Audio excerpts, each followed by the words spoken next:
Ang sinabi ni Steve Kerr tungkol kay Brandon Podziemski at ang kabang-abang na bakbakan bukas ng Golden State Warriors versus Denver Nuggets.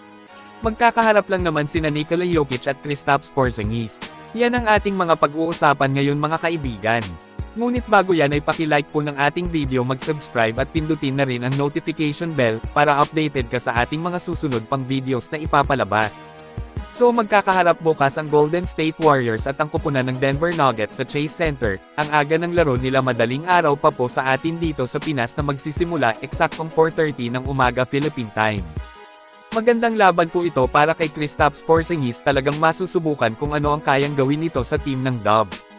Talagang mapapalaban po ng husto bukas dito ang Golden State kasi makakabangga lang din naman nila ang top team ngayon sa Western Conference na Denver.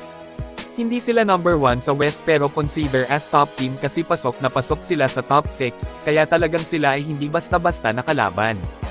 Nakapagpahinga ng 2 araw ang Warriors, siguro sapat na oras na yan para magiging handa sa isang malaking laban nila.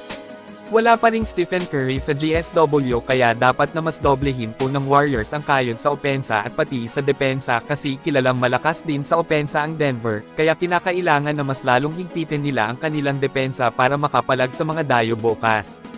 Tungkol pala sa injury ni Stephen Curry mga kaibigan ay nagsalita siya kahapon sa interview na maganda naman nga daw yung kondisyon niya ngayon.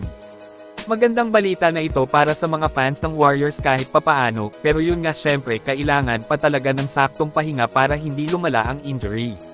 Sa Nuggets inaasahang maglalaro bukas ang matinik na duo ng grupo na sina Jokic at Jamal Murray, tatayong napakalaking challenge po ito para sa Dubs. Well, medyo tagilid ang Warriors kasi wala yung best player ng team nila, pero walang imposible kasi mapagkakatiwalaan naman itong si Porzingis. Well, nakita naman natin sa unang laro niya sa Warriors na kaya nga nitong padaliin ang opensa ng GSW, kaya talaga niyang gawing simple ang lahat pagdating sa opensa, yung bitaw niya sa labas parang Stephen Curry napakalayo tumitira. Pinaniniwalaan ng maraming fans ngayon itong si KP na kahit wala pang Steph Curry sa lineup ng Dubs ay kaya pa rin nilang manalo dahil kay Kristaps. Kayo mga kaibigan, anong team sa tingin nyo ang mananalo bukas sa bakbakan ng Warriors versus Denver Nuggets? Mag-comment lang po.